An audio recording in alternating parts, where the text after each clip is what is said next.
ne brisez pas ces autels qui ont été bâtis dans le monde spirituel, dans le monde satanique, géré par la coutume. Bien aimé, c'est un message qui peut être difficile à comprendre pour certains. C'est vrai, aujourd'hui, beaucoup ne sont pas habitués ou habilités à comprendre cet enseignement. Mais le combat spirituel, c'est ça. Ce n'est pas un combat physique. Nous ne nous battons pas contre un homme, mais nous nous battons contre les puissances des ténèbres. Des puissances qui sont très fortes. Bien aimé. Il y a une sœur qui a témoigné, qui avait témoigné. Elle était énormément possédée. Quand je parle de possession, ça veut dire qu'il y a les initiations de sa famille et tout. Sa mère, grande initiatrice. La fille était dedans sans savoir. On n'a pas besoin de vous dire lorsqu'on veut vous amener dans le monde des ténèbres. Lorsqu'on veut que tu sois l'héritière, on n'a pas besoin de t'avertir. Lorsqu'on regarde ton caractère, on préfère te travailler dans les ténèbres. On préfère préparer tout cela dans l'obscurité. Et tu vas être surpris lorsqu'on te dira, voilà ce que tu es. Tu es l'héritière de ta mère. Tu es l'héritier de ton père. Tu vas être surpris.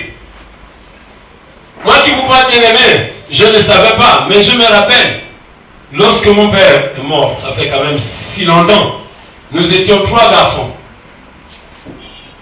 Le deuxième garçon est mort, l'aîné est resté. Ensuite, Dieu me fait une révélation. Je ne connaissais pas encore le Seigneur. Je cherchais comme tout le monde la vie à travers les gangas et autres, les amis qui me disaient allons là, allons là. Donc je vois une révélation.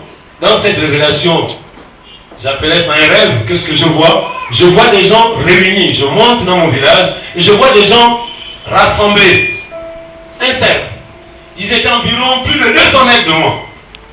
Mais tout ce qu'ils disaient à 200 mètres, c'est comme s'ils parlaient à côté de moi. J'entendais clair et net.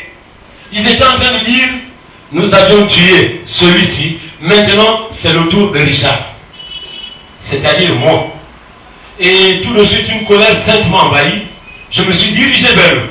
Lorsque je me dirigeais vers eux, qui j'ai vu? Mon propre grand frère, l'aîné, qui s'est levé, me voit venir, il s'est levé du groupe et il est venu vers moi.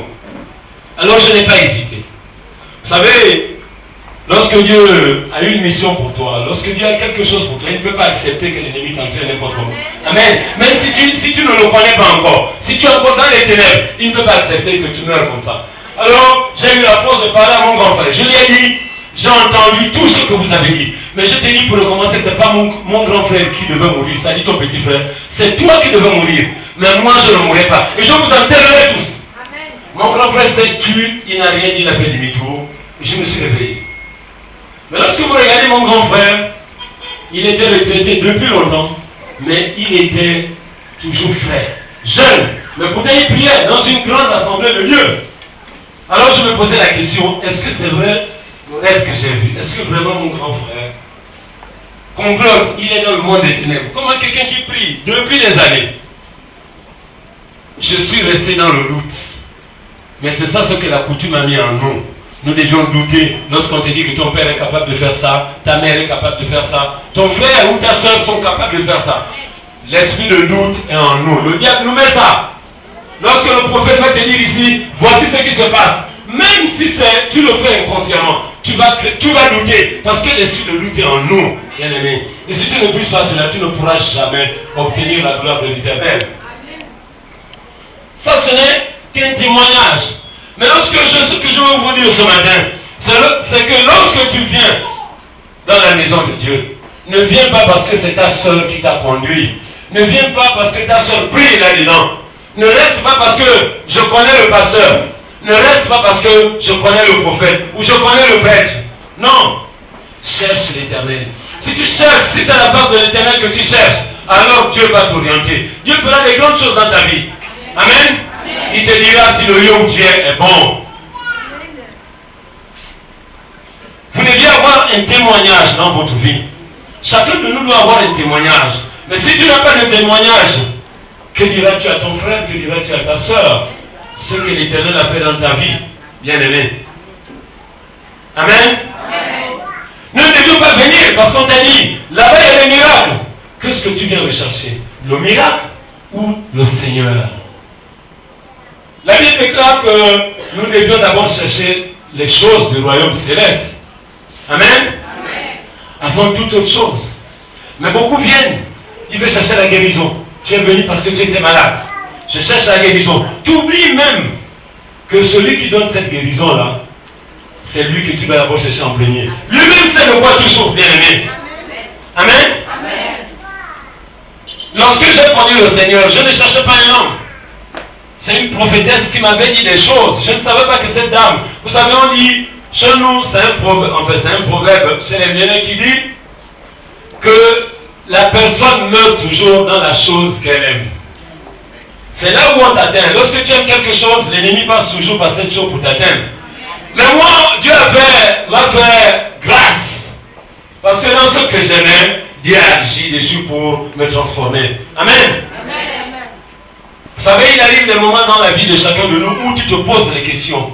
Tu te dis, qu'est-ce qui m'arrive? J'ai été voir un ganga, je ne trouve pas de solution. Je ne trouve pas la paix. J'ai été à l'hôpital, je ne trouve pas la paix. Que faire? Tu te poses des questions, ma vie n'a plus de sens. Finalement, qu'est-ce que je suis venu faire ici-bas? Parce que quand tu regardes, tu travailles, tu ne fais rien. Tu regardes, ton argent s'épuise, tu ne vois pas ce que tu fais avec cet argent. Mais pourtant, quand tu regardes, tu gagnes quand même conséquemment. Tu regardes ta vie, la considération, tu regardes comment tu es considéré dans ta famille. Il n'y a rien du tout, tu n'as plus d'issue. Tu te poses des questions. Qu'est-ce que je suis venu faire ici-bas? Bien-aimé, c'est là où le Seigneur te tend la main. Si tu ne la saisis pas, alors c'est ta chance. C'est une grâce énorme que tu perds. Lorsque j'ai connu le Seigneur, cette prophétesse, je ne savais pas. Je l'ai invitée, c'est une dame comme tout autre, je l'ai invitée. Après un petit déjeuner, je dis, j'ai envie de te dire quelque chose. Et puis nous sommes allés. Elle me dit, moi aussi j'ai envie de te dire quelque chose. Et nous sommes allés. Alors arrivé là-bas, au lieu que ce soit moi qui parle, c'est elle qui commence à me dire les choses sur mon comportement, sur ma vie. Et tout de suite, j'étais intéressé. Il était déjà midi, il fallait qu'on se sépare. J'ai dit non, il faut que je vous voie.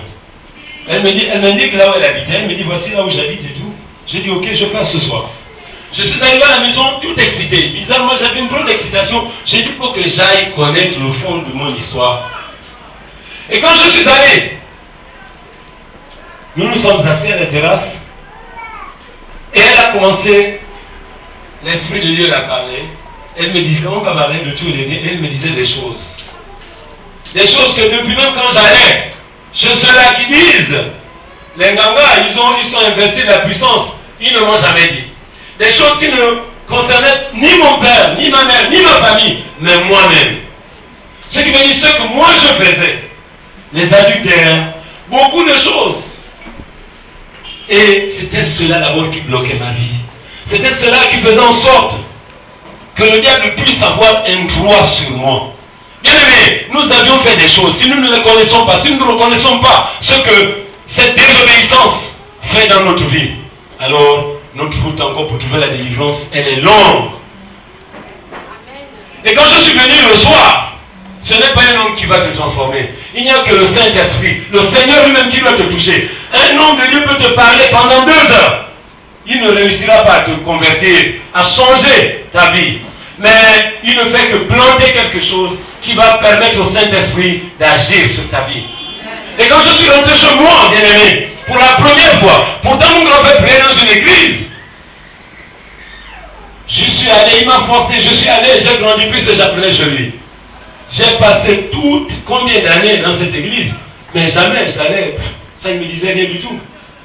Mais ce soir-là, quand je suis rentré chez moi, mon cœur travaille. Le cœur travaille énormément. Je me posais des questions. Qu'est-ce que je fais? Je laisse ma vie. Je choisis Dieu. Ou quoi? Le cœur était là. C'est pour la première fois que j'ai senti, lorsque Jésus-Christ dit, venez à moi, vous tous qui êtes chargés, venez déposer vos fardeaux à mes pieds sur la croix de Golgotha. J'ai compris ce que c'était là, ce soir-là. Et ce soir, un 6 avril, j'ai décidé. Je me suis débattu, pas vraiment très longtemps parce que je sentais déjà que j'étais vaincu. Je sentais déjà, je me suis dit, mais tout ce que j'ai fait dans la vie, qu'est-ce que ça m'a rapporté? Alors j'ai dit, j'accepte de tout abandonner. Et j'ai senti un poids qui était de mon corps. J'ai senti que si j'étais un oiseau, je pouvais voler. C'est là où j'ai compris cette parole. Je venais de déposer mon fardeau sur la croix de Golgotha. Et pour moi, c'était une délivrance. C'était fini. Mais il y avait des choses. Pourtant, j'avais accepté le Seigneur Jésus comme Seigneur et Sauveur. Mais il y a des choses en nous. Bien aimés. Ceux qui disent, comme je parlais vendredi, que parce que tu as accepté le Seigneur, toutes choses anciennes sont passées. Oui. Mais lorsque j'ai commencé, je crois 2 mois, je tâtonnais. Je suis allé chercher un neveu qui priait au combat spirituel. J'ai dit, je veux jeûner, mais je ne sais pas comment ça se passe. Il dit non, je viendrai. Il est venu à la maison, ma famille n'était pas là, elle était en vacances. Et nous avions jeûné. Il m'a dit, voilà comment ça se passe. Et ce jour-là, je demandais à l'Éternel autre chose. Mais l'Éternel connaît ce qui t'empêche de prospérer. Tu peux lui demander l'argent aujourd'hui. Il sait que si tu donnes l'argent, tu ne feras rien avec cet argent. Lui, il va t'enlever ce qui t'empêche de pouvoir utiliser cet argent. Amen. Et là, il y avait des choses incroyables que l'Éternel a ôtées de ma vie, que je ne connaissais pas. Notamment les femmes de nuit. Je me suis mis avec une amie, une grande dame, qui est vivante, elle n'est pas morte. Mais je ne savais pas.